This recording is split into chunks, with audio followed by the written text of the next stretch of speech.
Dave Scott, Hub Media interview. Today I'm with Apple Hill Lavender Farms. Jen and Melissa. I've known Jen for a long time. I finally get the opportunity to meet Melissa.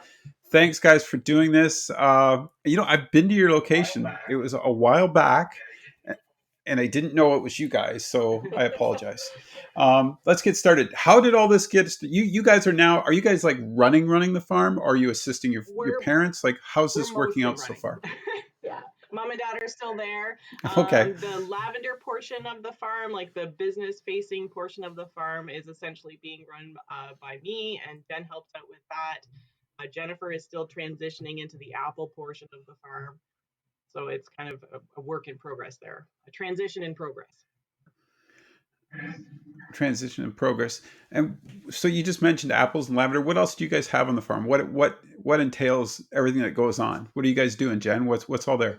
We have other crops like chamomile that we're harvesting, drying to make our own teas and other products.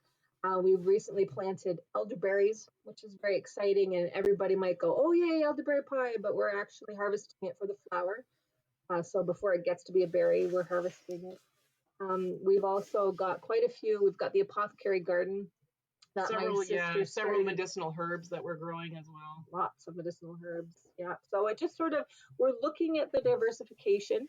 We're seeing where the niches are and where we can fit and cater to that. And we're really good at being able to research what might possibly work, coming up with ideas for the future of the farm, and then carrying that through and seeing if we can plant it and make it grow and survive is really the goal with that. So Having a front facing piece of the business where we interact directly with consumers gives us a chance to see what people are interested in about what we're doing here on the farm. So it helps us kind of target where we need to go and fine tune our products and fine tune our development here. And having that ability to speak to them directly really helps give us a focus. And let's step back for a moment because I understand you guys weren't exactly when you're heading off to school planning on coming back to the farm. Is this true? 100%. So back in 1998, I packed up my van and moved to the West Coast to go to art school. I actually have a Bachelor of Fine Arts degree from Emily Carr University. When I graduated art school, I did not want to come back, but I was lured back by my father with the promise of studio space in my barn. Well, the barn. So, studio space in Vancouver goes for about $1 a square foot, and that was 20 years ago. So I can't even imagine what they have to pay now. So I kind of got suckered back here. I've been a full-time potter here on the farm since 2005. And then watching my parents develop this lavender business and watching how that was rapidly growing. I jumped in maybe 4 or 5 years ago to start helping my mom because it was just getting to be way too much. And then slowly over those last 5 years or so, it's been less of the pottery and much more of the lavender store. And I'm just kind of making a transition from one craft to another here. I had read, I think it was on your website, your mom had initially wanted to lavender farm. Is that true? Like that was sort of her dream, Yeah, wasn't she it? was the ginseng and medicinal herb specialist for the Ministry of Agriculture and Food. And she was introduced to lavender when she went to a conference in Washington, a little town called Squim, where everybody out there grows lavender. She was amazed at just the public's response to this plant, and she fell in love with it. And she decided when she retired, she wanted to plant what she called her field of dreams. And that's exactly what they did. And it's snowballed since then. I wanted to plant a few plants and bought about 5 acres and planted that for her. She wanted to have a little shop that sold And soap, and now we sell over 140 products. Yeah. Go big or go home. and and Je- and Jen, your background, because I've known you for years, and you were doing some unbelievable work with children in the community. What a big transition it must have been for you. Like, what? How did your parents They entice you do back? have to. There's something about the farm, Dave, that draws you back. There's something about the roots and the heritage of the farm that just sort of ethereally pulls you back in. So I was finishing my Master of Education right before COVID hit. And a lot of my research was in schools. So of course, when COVID hit, right, schools kind of like put it on everything on pause. And then like the whole world kind of changed in a very dramatic moment when COVID started. And that gave me the opportunity to realize the fragility of my parents, to realize the fragility of the farm, because my parents were aging, and that just sort of gave me a bit of a wake up call. I spent a lot of time that particular fall helping on the farm, and that's when I kind of made that realization, like, you know what, I need to be here, I need to help, I need to make sure that the legacy of the farm continues for generations to come, because it won't be able to do that with just my sister, because this is a multi person operation. There's no way one person could do all of this at once. So that was sort of the realization that happened over that period of time. I had zero intention when I graduated university, you know, a long time ago. I won't say how many years. I had no intention of coming back to the farm at all. And I just want to say, too, my father, who's been farming here for 45 years, had no intention of coming back to the farm when he left the farm to go away to school either. So there's just something about the farm.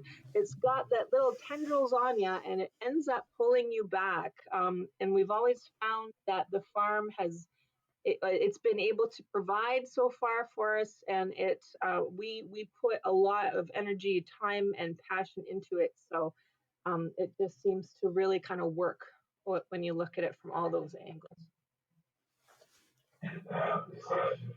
And this question for both you girls, Melissa, what, in your opinion, what was life growing up on the farm like? I mean, obviously you love art. Did it 100%. provide those 100%. opportunities for you? I mean, It when was I saw the pictures that absolutely a you guys place of post, they're creativity. beautiful. You spent the day by yourself outside from dawn till dusk, just exploring and playing. There was always the opportunity to just dive into your imagination and have a wild time as a kid. So of course it nurtured that creative spirit.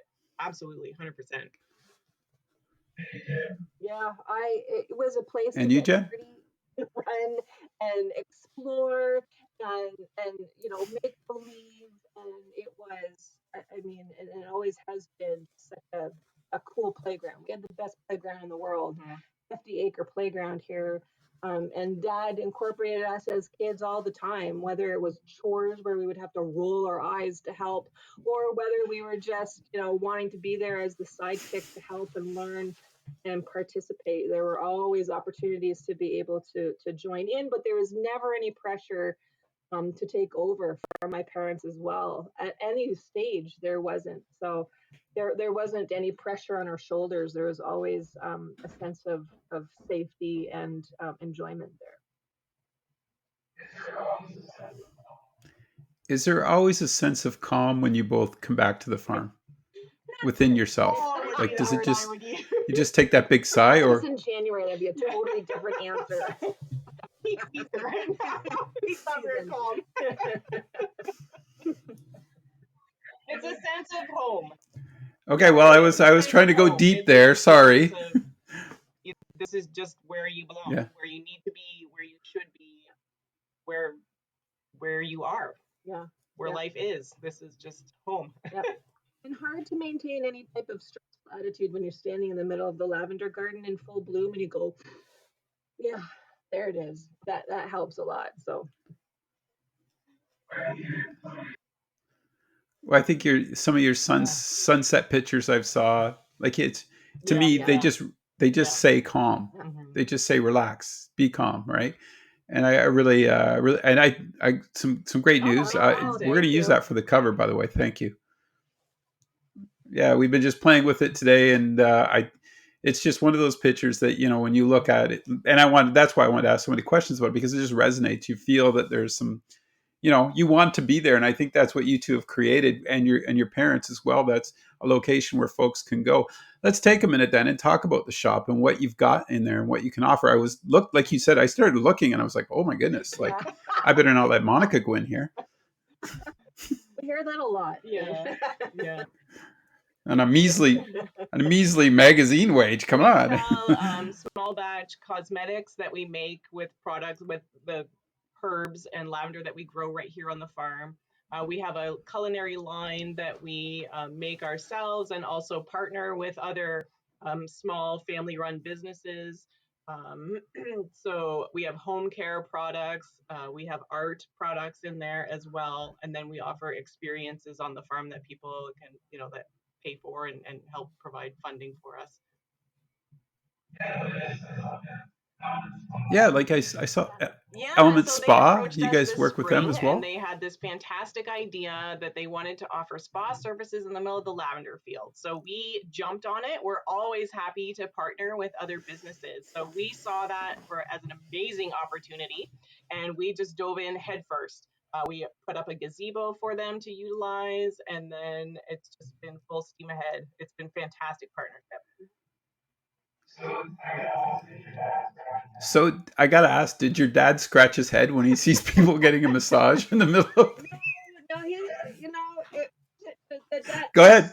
the head scratcher for my father was when my sister was like, "We need to paint the barn purple."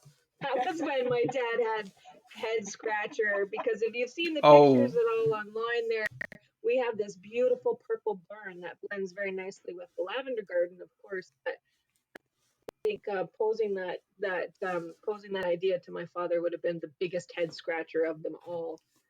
Because as an old farmer, who wants to paint your barn purple, right? How weird. So with right. I did see that story. I was going to ask you about that. That's pretty funny, eh? So what have you guys got coming up? Winding down, yeah. For Yeah, the events month are of winding August, is down there? now. Full bloom is kind of on the out. Um, this time of the season, we get into distilling essential oils, so people can come to the farm and watch us distill and ask questions and learn.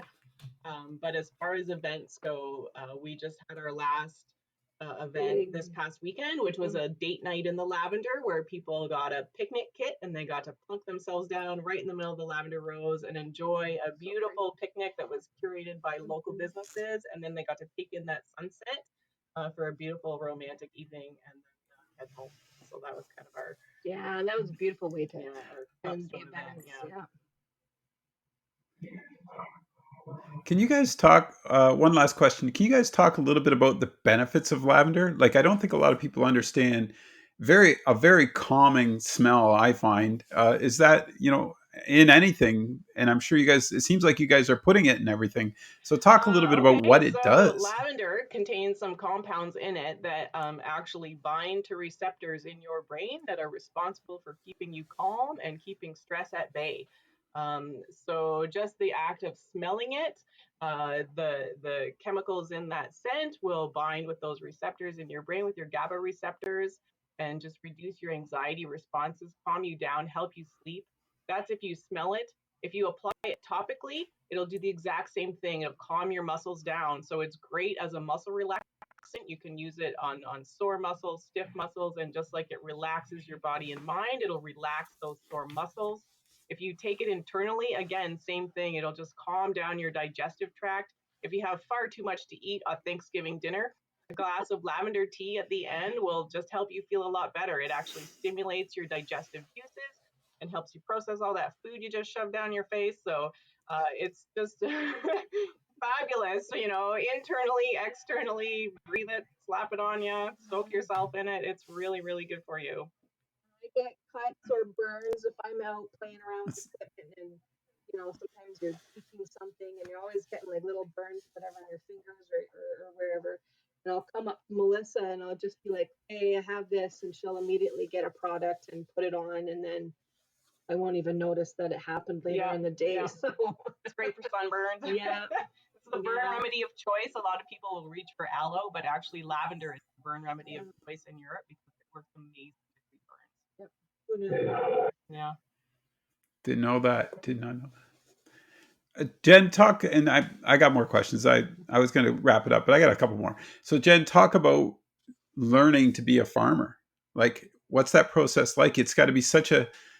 I mean, come on, this is a big step in your It's life. huge. Like this is my dad made it look easy all of those years. I had no idea all of the pieces that went on behind the scenes, because he that wasn't part of what you saw as a kid growing up. So it's been that a very big eye opener. There are moments where, and with farming especially, you got to be resilient. And thank goodness I worked for children's mental health for so many years. That was always a really big hot topic, was resilience and how you get your kids to have resilience. Well, put them on a farm, that'll do it. I mean, you have to be resilient. You're dealing with the weather, whether or not it'll freeze or hail or the wind's too strong for you to be able to apply products that you need to put on. Whether it's going to be it's too hot to work out in the middle of the day, or you still have to work out in the middle of the day and it's still going to be super hot. Or this year with the drought, we're not getting a lot of water, so having to irrigate and then having to deal with issues like, well, how do you irrigate some of these plants because we weren't anticipating that, and then putting things together, learning how to be able to fix machines out in the middle of the field. If something breaks down, it's not like you can pull it back to the barnyard. Learning and connecting with the different agencies and stores and people around the community who can support you in your job. So who do I call if our sprayer breaks? Who do I call if this tractor breaks? Who do I contact when a bearing falls apart? So all these pieces that I had never known before were just thrown on me. And last year was more of the year. It was my very first year working full time with Dad, and that was the year that I was just sort of following him around like a puppy dog, going, "Oh my God, there's so much to know. What have I done? What have I done?" And this year, I left a job that had 6 weeks of vacation. What have I done? And this year has been more like working shoulder to shoulder with them, because now I know a little bit more. I want to get my hands in there. I want to be able to learn how to take the sprayer pump apart and put it back together so that it works. I want to be able to learn how to make my own weed sprayer. I want to be able to learn all of these little pieces that'll make our business the best business that it can be. And then learning business on top of everything, and then learning how to balance books or how to write grants to be able to access funding for agritourism. So there's a lot of different pieces along the way. And like I said before, I had no idea it was like that. Dad hid that so well when we were young. And now it's kind of just came up and boom, there it is. And you have to go with it. There's that resiliency, being able to bounce back and go in the face of challenge and embrace it and enjoy it in the ride, right? And ever so often, I'll stop and see a flower I've never seen or a weed, oftentimes because they can grow through anything. And I'll stop and I'll see and I'll take a picture of it, because even though it's a weed and it can be a jerk, it looks beautiful. And there's always cool stories behind the plants that we see. So I love to take that time to be able to stop and sort of smell the roses, if you will, to help enjoy what's going on in the moment. Do you have to, is, I don't know, can you teach farming, or do you have to have a feel for farming? Yeah, well, they do teach farming, and no, you got it. You have to. It has to be hand in hand. You have to have both. You have to. I think being taught those pieces formally are very important, because that's what both my parents did, and the information that they have is the wealth of knowledge. We couldn't do the job without that. And I'm in the process of starting to learn and taking formal education pieces too, but it has to be in you. Like, if you don't have the bounce back ability, if you don't have the resilience, if you don't have the roll with the punches and risk taking already inside of you, then farming might not be up your alley for sure. Yeah. It's, yeah, and I got to give both you ladies credit. I mean, you're following your passions right now, and you're doing exactly what you want to do, and it's, you don't see many families doing that anymore, and it's kind of cool that, when I saw your story, I really wanted to talk to you guys about it. How can people get a hold of you guys? Is there a website, email address, Snapchat? Are you guys on a bunch of social media? We're all over social media, so we have a website. We are applehilllavender.com. You can email us info@applehilllavender.com. We are on Facebook and Instagram as Apple Hill Lavender. That's the best place to find us, actually, social media, because we are such a picture perfect place. There's lots of images, so social media is a great vehicle for us. Okay, well, I really appreciate you ladies taking the time today. Take care, and have a beautiful afternoon. Yeah, you too. Thanks Thanks, very Dave. much.